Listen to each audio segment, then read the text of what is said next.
सकता, इसलिए हम कहना चाहते हैं कि हम आपका गुरु होने आए। पहली बार नमो बुद्धाय बोले, ताली बजाओ। बहुत सारे वक्ता हैं और बहुत सारी बातें होनी है, इसलिए जरूरी है कि हम सब लोग कम कम शब्दों में अपनी बात करें और जो मुद्दों की बात है वो जरूर सामने आनी चाहिए।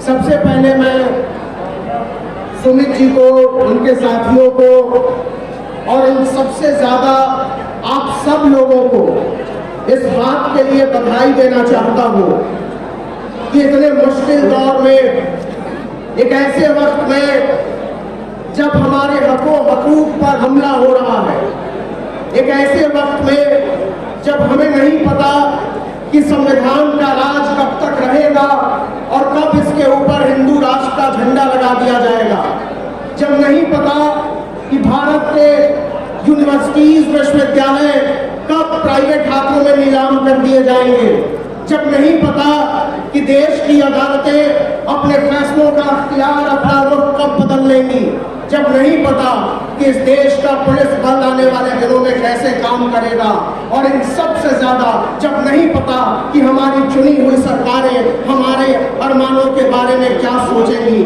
ऐसे वक्त में अगर हजारों हजार की तादाद में दूर दूर से, बंबई से, मध्य प्रदेश से, महाराष्ट्र के अलग अलग हिस्सों से यहाँ आए हैं, तो ये बड़ी हिम्मत का काम है। बहुत जोखिम के दौर में आप यहाँ जमा हुए हैं, इसके लिए मैं आप सब लोगों को बधाई देना चाहता हूँ।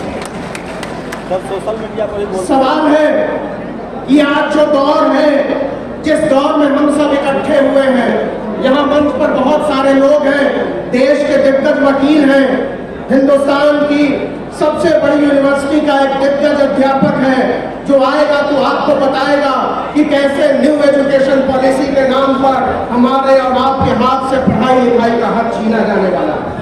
हम और आप अपने हकों के बारे में केवल और केवल तब बात कर सकते हैं जब हम कहें कि शिक्षित होने का अधिकार हमसे कोई नहीं छीन सकता। बाबा साहब ने कहा था कि शिक्षित हो, संगठित हो और संघर्ष करो।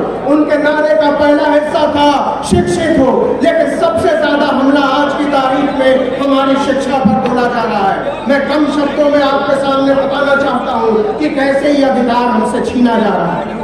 इलाहाबाद यूनिवर्सिटी में छात्र आंदोलन पर है, एक साथ 400% सीट बढ़ा दी गई। इस देश की प्राइवेट यूनिवर्सिटीज की फीस लाखों में है। आपको पता है कि अगर एमटी यूनिवर्सिटी में आप पढ़ते हैं, अगर शारदा यूनिवर्सिटी में आप पढ़ते हैं, अगर गंगोटिया यूनिवर्सिटी में आप पढ़ते हैं, आपके बच्चे पढ़ते हैं, तो बीए की फीस, अगर आप बीए की डिग्री लेंगे तो आपको 20 लाख रुपए कम से कम खर्च करना पड़ेगा। कम से कम 20 लाख रुपए खर्च करना पड़ेगा। और अगर आप 3 भाई बहन हैं तो समझ लीजिए कि 1 करोड़ रुपए बीए पढ़ने में उनका खर्च हो जाएगा। लेकिन इस देश के प्राइवेट यूनिवर्सिटीज को खड़ा किया गया, जानबूझकर खड़ा किया गया, और इसलिए खड़ा किया गया कि उन यूनिवर्सिटीज में आरक्षण लागू नहीं होगा।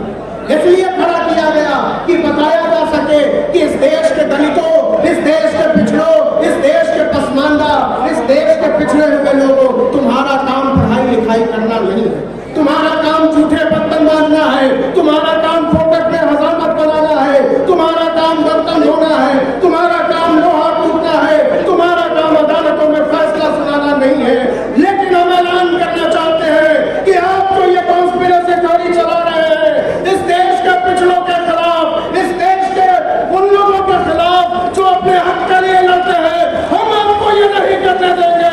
हम अपने बच्चों को ऊपर रखने को तैयार नहीं है, हम वो नहीं चलने देंगे। हम इस देश की अदालतों से अपने हक में फैसला लिखवाने आए हैं।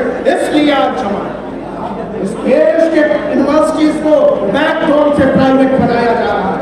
हर एक यूनिवर्सिटी में आदरणीय लक्ष्मण जी बैठे हुए हैं, वो आएंगे तो बताएंगे आपको कि कैसे हर यूनिवर्सिटी पर दबाव बनाया जा रहा है कि आप सेल्फ स्पॉन्सर्ड कोर्सेज चलाइए।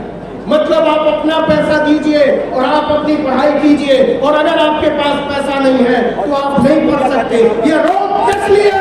ये रोक इसलिए कि हमारे तबके से कोई वकील न बन सके, हमारे तबके से से कोई इंजीनियर न बन सके, हमारे तबके से कोई अफसर और जज न बन सके, हम सेना में न चले जाएं, हम बैठ के राज न करने लगे। इसलिए लेकिन हम कहना चाहते हैं और यहाँ बैठे हुए इन तमाम लोगों की तरफ से कहना चाहते हैं कि राज करने का अधिकार केवल आपका नहीं है, हमारा था। हमसे आपने हमारा हक छीना, ये हक का मतलब वापस लेने आए। दिल्ली में बैठी हुई हुकूमतें, लखनऊ में बैठी हुई हुकूमतें, वो तमाम हुकूमतें जो हमारे हक और हुकूक को रौन कर यह साबित करने पर आमादा है कि नहीं, हम आपको इस सत्ता में भागीदारी नहीं लेने देंगे, उनको हम बताना चाहते हैं। और हम आपको ऐलानिया तौर पर यह चेतावनी भी देना चाहते हैं कि बहुत सचेत रहने की जरूरत है। बहुत महीन तरीके से हमको और आपको बुनियादी अधिकारों तक से बेदखल करने की तैयारी हो रही है।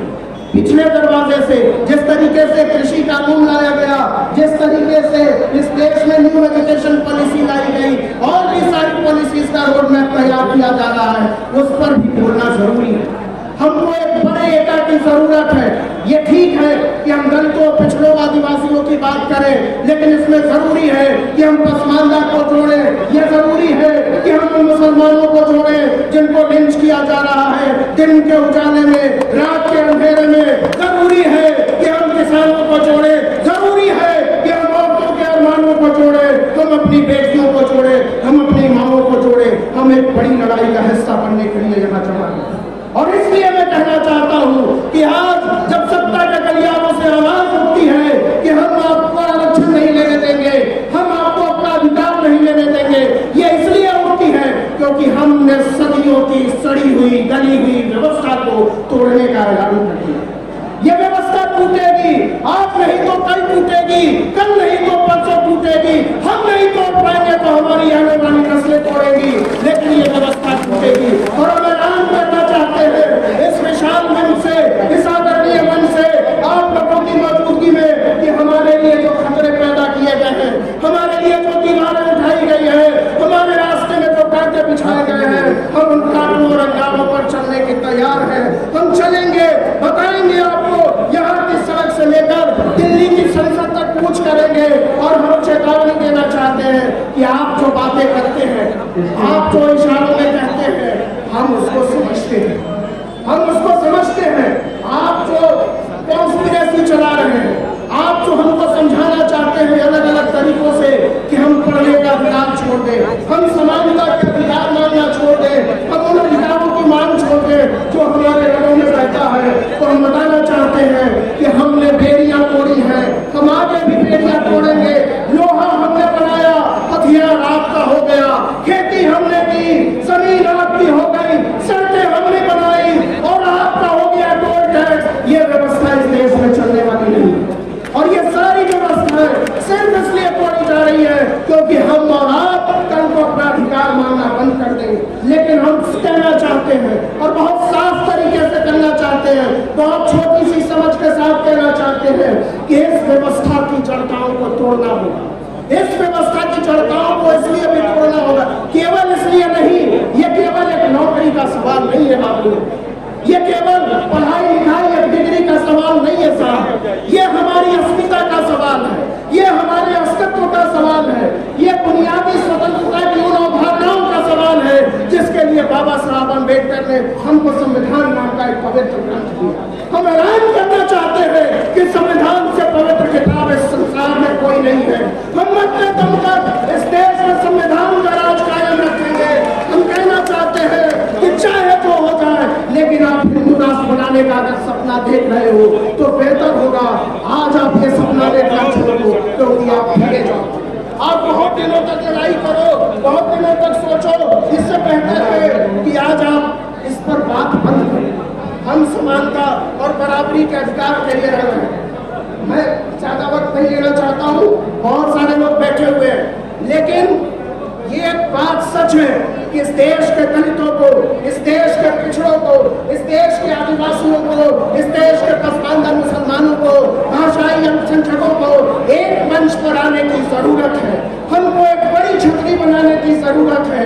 हमको उन लोगों को साथ लाने की जरूरत है जो हमारे साथ खाने को तैयार तो है, लेकिन किसी वजह से उनका रास्ता रुक जाता है। हम उनके लिए रास्ता खाली करें, हम उनके लिए अपनी बाहें अपने साथ लाएं, तब जाकर हम तय कर पाएंगे कि इस देश की हुकूमतें हमारे हिसाब से चले, तब हम तय कर पाएंगे कि इस देश की यूनिवर्सिटीज हमारे हिसाब से चले, तब हम तय कर पाएंगे कि इस देश की अदालतें हमारे खिलाफ फैसला न करें, तब हम तय कर पाएंगे कि हम और आप अपनी अस्मिता और अस्तित्व के साथ गौरव के साथ खड़े हो सकें। अंत में मैं केवल इतना कहना चाहता हूँ कि जब हम जमीन के सबसे निचले पायदान पर खड़े होकर ये बात करना चाहते हैं और ये बात कर रहे हैं, डंके की चोट पर कर रहे हैं, तब इस देश के बादशाहों को डर लगना चाहिए, इस देश के बादशाहों को डर लगना चाहिए। उनको ये सोचना चाहिए और सोचना पड़ेगा कि इस देश का बहुसंख्यक हमारे खिलाफ खड़ा हो गया है, इस देश के 85% लोग बराबरी के पक्ष में है, इस देश के 90% लोग समानता, न्याय, बंधुत्व, संविधान के पक्ष में है। आप कौन है जो हमारे संविधान के ऊपर अपनी कोई आसमानी किताब रखना चाहते हैं? हम नहीं रखने देंगे। आपको या तो सिंहासन छोड़ना होगा, नहीं तो हमारे हिसाब से काम करना होगा। बेहतर होगा आप हमारे हिसाब से काम करना सीखें। आपके लिए आने वाले दिन आसान होंगे, आपके लिए आने वाले रास्ते आसान होंगे। इस देश के 90% लोगों के खिलाफ जाकर इस देश की कोई हुकूमत नहीं चल सकती, इस देश पर कोई राज नहीं चल सकता। इसलिए हम कहना चाहते हैं कि हम आपका गुरूर तोड़ने आए हैं, हम आपका गुरूर तोड़ने आए हैं और बताने आए हैं, ऐलानिया तौर पर बताने आए हैं कि इतने सारे लोग जब एक साथ चलेंगे, जब मुट्ठी बांधकर चलेंगे, जब कदम ताल करेंगे, जब नमो बुद्धाय करेंगे, जब जय भीम करेंगे, जब बाबू जगदेव की जय बोलेंगे, जब ज्योतिबा फुले का नाम लेंगे, जब पेरियार का नाम लेंगे, तब यकीन मानिए इस देश की हुकूमतों की, चाहे वो कोई भी हो, हिम्मत नहीं होगी हमारे खिलाफ जाने। आखिर में मैं केवल इतना कहना चाहता हूँ कि हम सब साथ हैं। आखिर में मैं केवल इतना कहना चाहता हूँ कि हमें साथ आकर चलने की जरूरत है, चिल्लाने की जरूरत है, बार बार कहने की जरूरत है और दुनिया को ये बताने की जरूरत है कि अब हम एक हैं। हमारी चट्टानी एकता के सामने सरकारों को डरना चाहिए। बहुत बहुत शुक्रिया। अगर यह वीडियो आप हमारे YouTube चैनल पर देख रहे हैं तो चैनल को सब्सक्राइब करें, वीडियो को लाइक करें और शेयर करें। अगर आप यह वीडियो हमारे फेसबुक पेज पर देख रहे हैं तो पेज को फॉलो करें और वीडियो शेयर ज़रूर करें। अपनी प्रतिक्रिया नीचे कमेंट बॉक्स में दें।